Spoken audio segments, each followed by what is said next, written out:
Ladies and gentlemen, this conversation is Amendment 3, Freedom from CHAZ and CHOP Invading Your Neighborhood. Please welcome your panelists. From townhall.com, Julio Rosas. From the Daily Caller, Shelby Talcott. And your moderator, American Conservative Union Executive Director, Dan Schneider.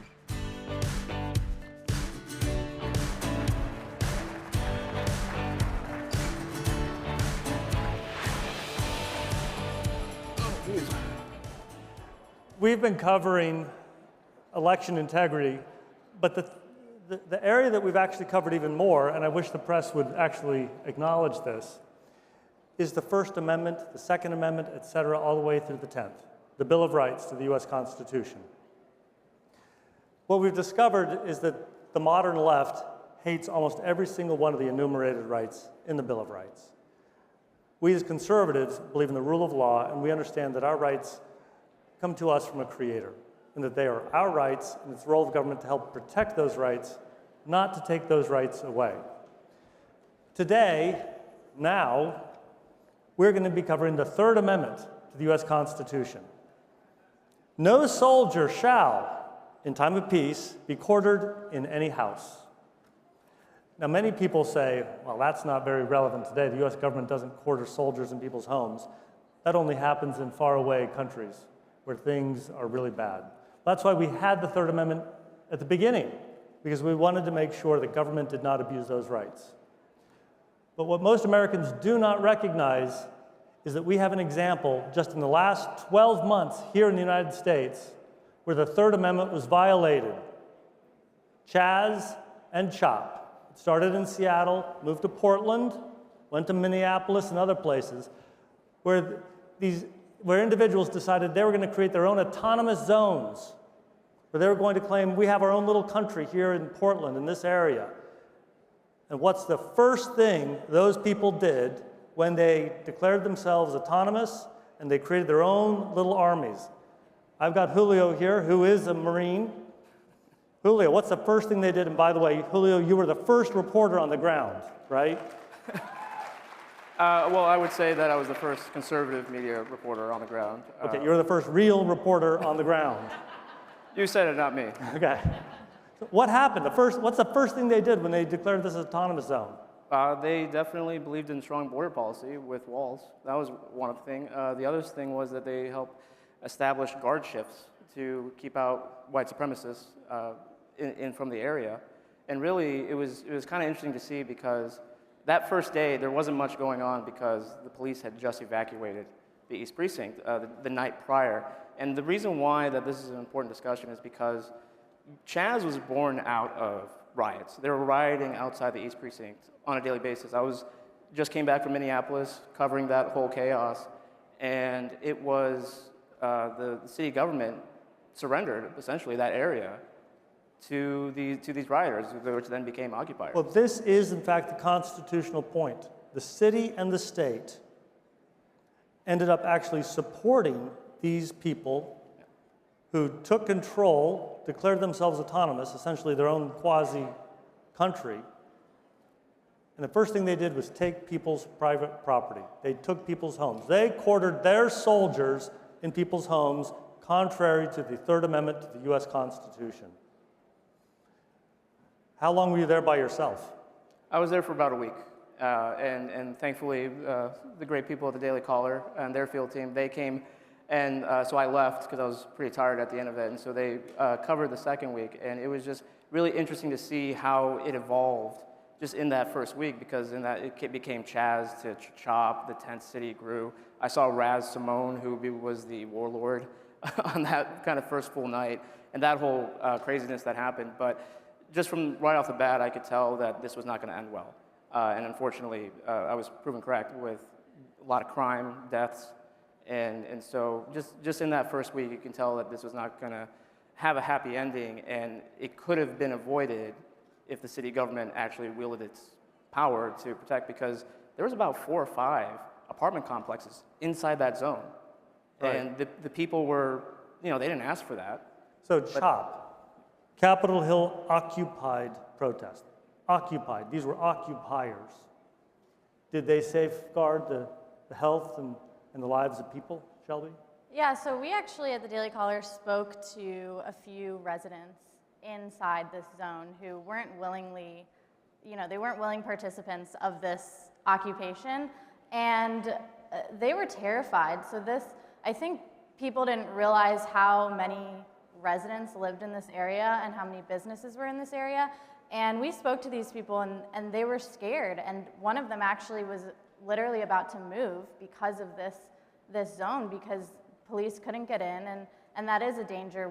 We saw people get sick inside the zone, and they had to be carried out to an area where police and firefighters were allowed to come pick them up. So that's obviously not ideal. There was one night when just one person got on the microphone and said that some local business was holding someone hostage. And just like that, it turned into a mob who came for this business, and we talked to the business owners after, and they had called the police because they said somebody was inside their shop and trying to light it on fire. And the police said— The real police. The police officers, yes.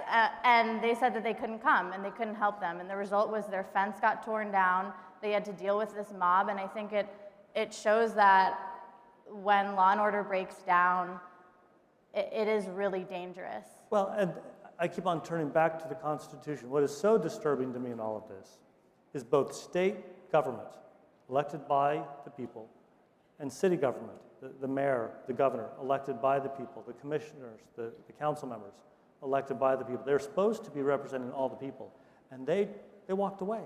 They turned a blind eye to the occupiers and let them control. So these occupiers were essentially doing what they were doing with the blessing of government.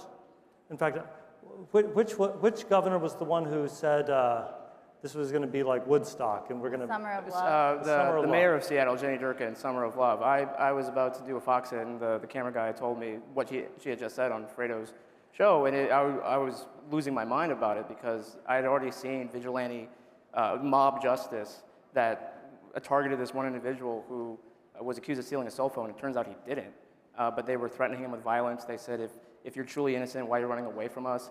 There was just a lot of irony within the zone, and it was being all allowed because the city government just didn't want to take action. Mob justice. This is what happens when we don't have the rule of law.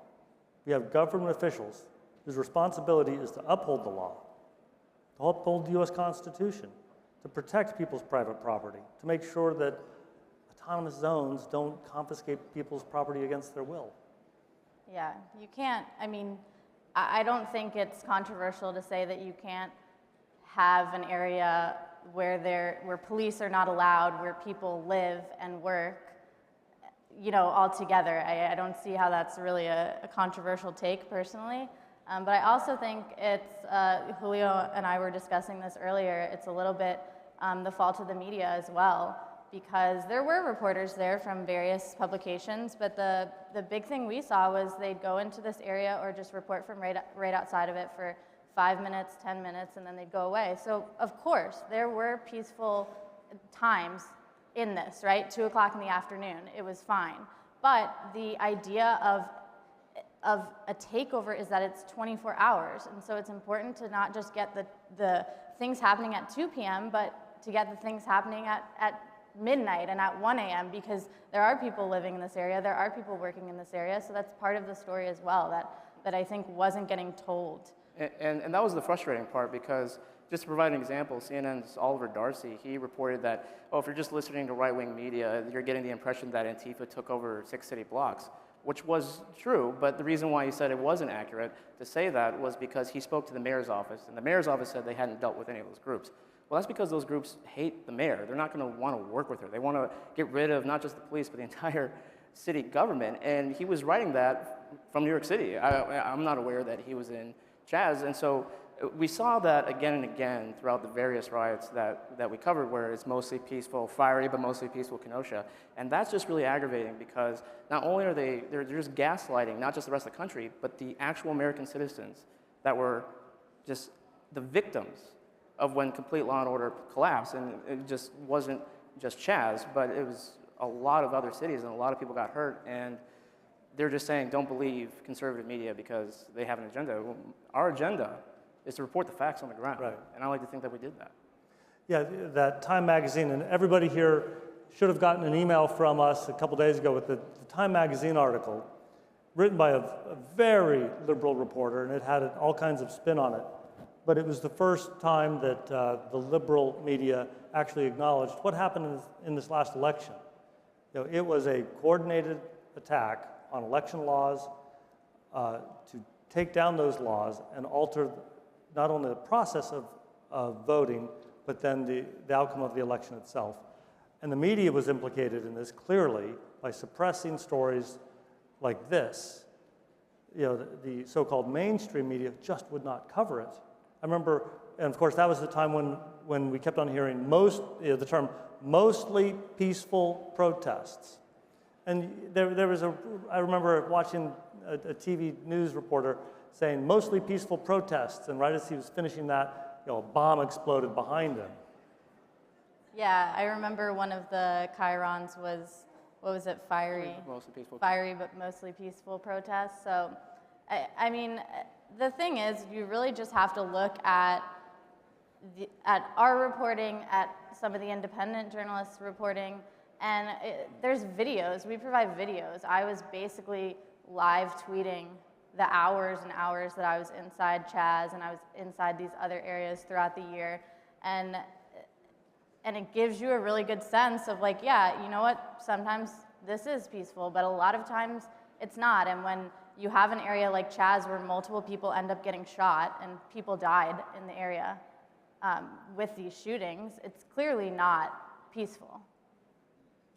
And I would just say that that's why it's important to have people on the ground, because like Shelby mentioned, they would do their 5-minute TV hits while it's broad daylight. And yeah, again, there were peaceful times in CHAZ, but that was during the day, and that's typical of any city that's experiencing unrest. Typically it's peaceful during the day, but that's not the whole story. And if it's just complete chaos and anarchy, that is also very much the story as well. And I saw MSNBC's Ali Velshi in Minneapolis while he was doing his hit, and of course, you know, I'm busy covering all the craziness that's happening, so I didn't hear what he said about saying it's not an unruly protest while there's a building burning behind him.